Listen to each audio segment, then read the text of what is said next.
Good evening, YouTube. My name is Jay Ostendorf, and it is now approximately 3 a.m. I'd like to take you on a little tour of my basement shop. These would be the stairs with a little bit of light so that it's never dark when I walk down them, never trip. This is a downstairs bedroom that I use as an assembly room. Right now it's a big giant mess of things I have to put away on this table. I'm organizing a whole bunch of tooling that I've purchased and had in boxes, and slowly but surely getting things organized, put away, and deciding what I can use and not use. Little Harbor Freight toolbox that is a mess and I'm working on. Bench tool grinder with both CBN and diamond wheels on it for sharpening high-speed steel and carbide tools. Small belt sander. That is a heat treating oven that's been upgraded with a PID controller by a friend of mine, and purchased off of him. He did knife making, and I'm using it eventually, hopefully, in my small shop when I get a hood and some wiring and whatnot. It's a project. Everything's a project. Small bench grinder, Milwaukee radio for some tunes, little Wilton vise, my horizontal bandsaw for cutting up stock. It's mounted on a cheap toolbox that obviously is on caster wheels, and I try to put as much as I can on wheels so I can move it around and deal with my small space. Small drill press for quick jobs, a little grinder with a blue belt on it so that I can use it for deburring operations and grinding whatnot. Little movable table there, and again you'll see the theme is caster wheels, caster wheels, caster wheels. Here's my Enco 14-inch bandsaw that has been modified to run a variable speed DC motor, and I use it for metal cutting, sheet metal, whatnot. I have a small wood shop, so this one's strictly for metal work. Small refrigerator, because you have to have a place to keep your snacks and drinks. Laptop computer that currently isn't hooked up, but eventually I'll hook it up in the shop. Right now I usually use my phone as a computer like most people. That's the back room. It's the mechanicals of the house, but I also have some things stored in there. This is my small inspection area. Little Astral pink granite surface plate. The last time it was certified it was laboratory grade, but that's been long ago. I try to be really careful not to damage it, but it is good enough for the use that I have. Underneath we have, this is a small cast iron surface plate on one side, and the other side is cut to be a lapping plate. Comes in handy for small work. Don't use it a lot, but when I use it, it's nice to have. Small magnifier purchased online. It's got an LED light in it. The color is variable, which really comes in handy for seeing different things. This big chunk of steel back here is the beginning of a solid tool post for my lathe. And of course we have the Mitutoyo digital height gauge that I have the accessories for holding indicators and whatnot. I like it. It's about second or third hand, but still works really, really well. I've got my small workbench. Currently sitting on it is a nice little microscope that really comes in handy more than anything for pulling splinters out, but it's also great for inspection. I have the ubiquitous green cutting sheet that you see in everybody's videos. Generally I use it for cutting, so it's not a backdrop for videos. Then a stool. Gotta have a stool in your shop. Stools on wheels, all kinds of fun stuff. Originally this was a bedroom. They had carpet in here. The other one was a bedroom. Here we're walking into my shop. Of course, got a shop apron. I'm going to put some hooks up so I can hang things. And we're coming into the shop. You can see there's no ceiling. It's just studs, or excuse me, floor joists. Lots of LED lights. Apologize again for the hand holding. Here's a neat one. Tidy cat litter boxes. Comes in great handy for storing things. I usually keep shop towels in that one. This is my Emco Maximat V13 13x40 lathe. It's not considered anywhere near a tool room lathe, but it is a great home hobby lathe. Purchased it in non-running condition, stripped it down, repainted it, disassembled it, hauled it down to the basement, put it back together. It's powered by a 3-horse, 3-phase motor, 220 or 480. I'm running on 220, so that I use a VFD that is located in the cabinet in the back. It's plugged in up by the ceiling on a 220 volt outlet that is breakered through. I have several of those in the shop, mostly for running VFDs. The controls are basically factory, with the exception of this on the left was originally a high-low speed.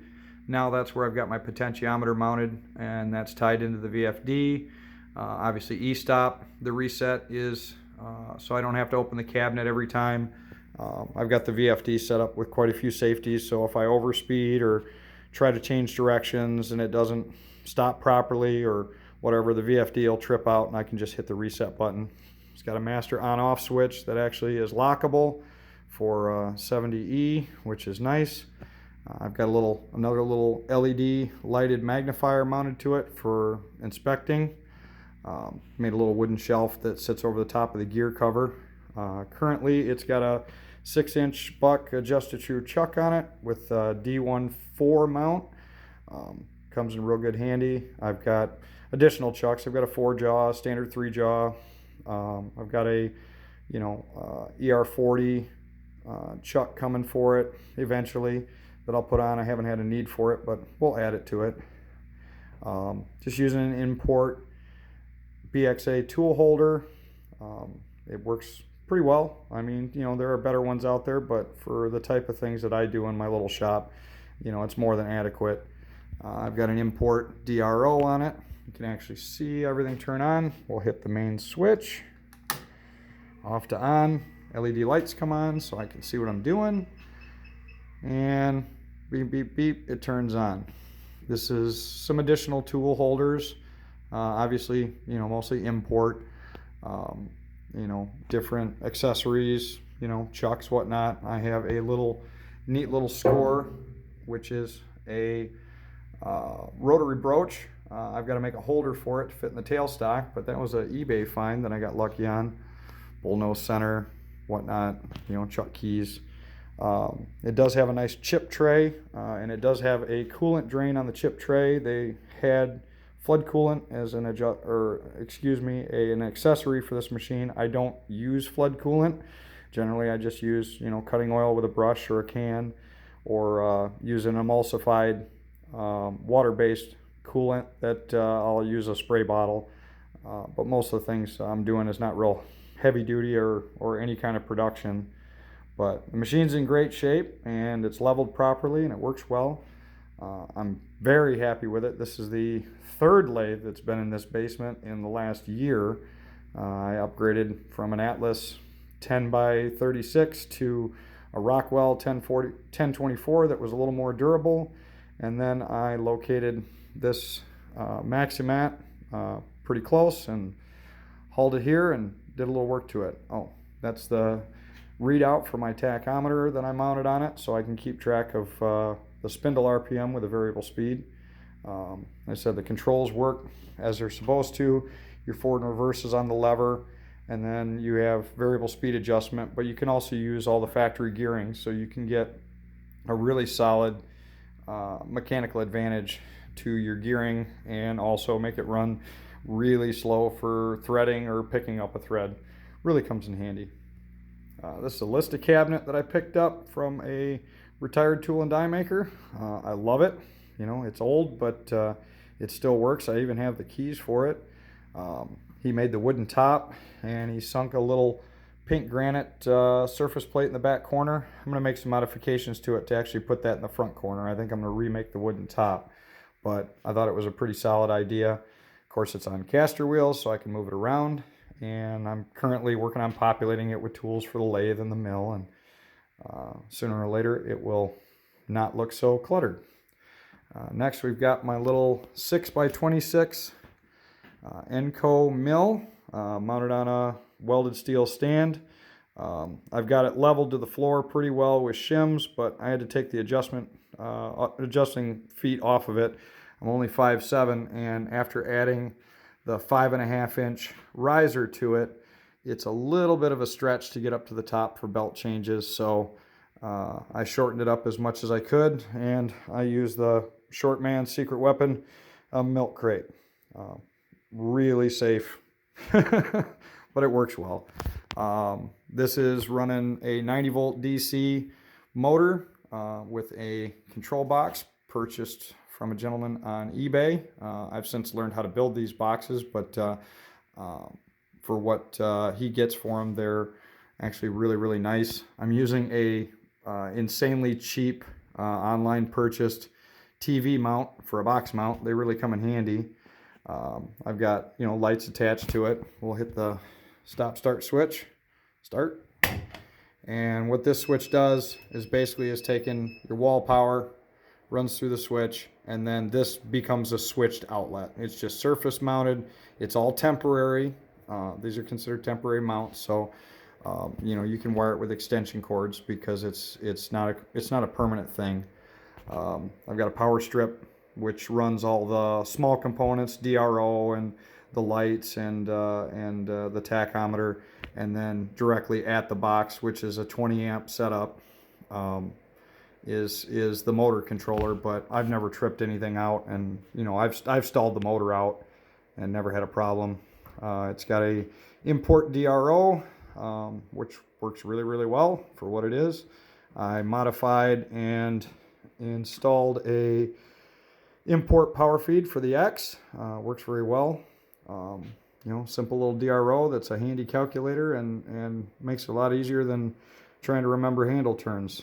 I used some hardboard and made some way covers. I've actually got several versions of these covers for different locations of the vise and different accessories that I'll put on this. A little piece of acrylic with a hard drive magnet holding it to the back of the Precision Matthews 4-inch 4-inch vise. Keeps the chips, at bay. I've also got a couple movable ones. Eventually I might add maybe a sliding screen so I can just keep the chips right around here. It makes it a little easier for cleanup. I followed a little YouTube advice and made some external jaw plates for light machine work. It comes in handy for holding large parts as long as you're careful, and they work well. They're ground parallel, but the tops are not. All sides are ground, but the tops are not indicated in. I don't use the tops as a precision surface. It's just right angles, and the fixed jaw is still a good fixed jaw. So, but there is an amount of flex there, so you have to be careful with what you're doing. Moving on, I've got some tool holders on the wall. This little wooden cart I built. It's just 3/4 inch plywood with some caster wheels, whole bunch of glue, whole bunch of screws, whole bunch of pin nails, and obviously on caster wheels, so I can move it around, clean around it. And right now it's beginning to get populated with things for the mill, and also some things that it shares with the grinder. But it's another way to keep things organized as I continue on this process of organization. The next toy we have here, this is my Delta Milwaukee Toolmaker grinder. I use it as a home shop machine, or a surface grinder, excuse me. Import chuck, takes up to a 7-inch wheel, LED light. I built, based on Mr. Pragmatic Lee's design that I saw on YouTube, I built this little power feed for it that the arm is adjustable, so it's an adjustable eccentric. You can adjust the throw. Works very well. I have a box coming for it. I'm still testing it, but I'm going to get all the components mounted in a box, put a switch on it, get everything set up so that it's all out of the way. But it works very well for what I intend, and I get a pretty good surface finish out of it. My dust collection is a big giant woodworking dust snout attached to a Dust Deputy Cyclone that is on this hose, and I use a shop vac with a HEPA filter in it to keep dust down, and it's doing very well. I haven't noticed any grinding dust on any of the other equipment, and I check it quite a bit just to make sure, and so far so good. I also built this small cart out of 1/2-inch plywood, and it's got caster wheels on it, glued and screwed, and it holds a lot of surface grinder specific stuff, but I can roll it out from underneath and put it in a different location, or mostly for cleaning. But the power feed system works pretty well, and and it's not a bad little toy. I've got to order some new arbors for it. I only have one arbor for the wheel, and I've got more than one wheel, so I will be contacting Sopco and getting some additional arbors. It does run a 3-phase motor. It's on a VFD, push button stop start, just like the mill, and works really, really well. I'm getting a lot of use out of it, and I found that once you have a surface grinder, or a reasonable facsimile of a surface grinder, you seem to wind up grinding every part that you make. Little TV, connected to Wi-Fi so you can watch something. I also have a radio. This little wooden cart, another one I built. It is 3 feet wide, 3 feet long. The width is about 1/4 of an inch smaller than the doorway, so I can move it out into the other room without having to mess around too much. But it's on locking caster wheels, so it's easily movable. Comes in handy. I've got my spare chucks on it right now. It's just a catch-all, but most of what I'm doing right now is just organizing. Obviously, I've got some shelves that are going to get moved, but right now they're mostly loaded down with drops and stock, aluminum, steel, brass, whatnot, stainless steel for making small things out of. I'm going to move them in a different location so they're a little more friendly to how much space I have in this small room. Like I said, it used to be a bedroom. It wasn't a legal bedroom. I don't use it as a bedroom, but is what it is. Another little Harbor Freight toolbox on caster wheels with a couple of side extensions. Giant catch-all. I'm working on, once I get the big things put away, then it'll be easy to put the small stuff away. Another toolbox. That's where I keep a lot of my measuring tools. Still working on organizing that. I've got a whiteboard in the corner, and I'm working on, a couple more whiteboards in here. I have my dad's Craftsman toolbox that he bought new when he was 18 years old. That would be in 1959 or 60. Still have it. I use it for mostly holding small things. I don't want to put a lot of weight in it. I don't want to destroy it, but I've still got it, and it's one of the few tools I still have, unfortunately, left over from my dad. But I keep it in good use, and I thought about restoring it, but the stickers on it and everything else are things he did, and I'm just going to leave it that way. Those are empty containers of oil. There's nothing in them, but I keep them because they come in handy for other things. And yeah, so my small shop is used mostly for fun and building tools for itself, but I also enjoy a little small engine work, and this helps me support that hobby. I build a radio-controlled zero-turn and work on mowers and whatnot. So my regular job, I am a full-time overnight maintenance mechanic for a large, we'll call it home improvement center in my area, and I work at their distribution center and work on their sorting conveyor system and forklifts and whatnot. Keeps me pretty busy, but as you can see, it's 3 o'clock in the morning, and I'm still awake because my schedule is 6 p.m. to 6 a.m. So I am exactly backwards of most people. But I appreciate you stopping by, taking a look at the video. Sorry about the hand holding, but I don't have a fancy camera. I've just got a cell phone. And one day I will clean this mess up on the floor. This is the leftover glue from whatever carpet they had in here before I bought this house. When I bought it, the carpet was not here, and neither was the ceiling, which is fine because this is not a bedroom. It does not have an egress. It just has a small window, which I've covered up so that I don't annoy the neighbors with the light. Well, thanks for stopping by, and I appreciate you watching the video. Enjoy, and have a good evening.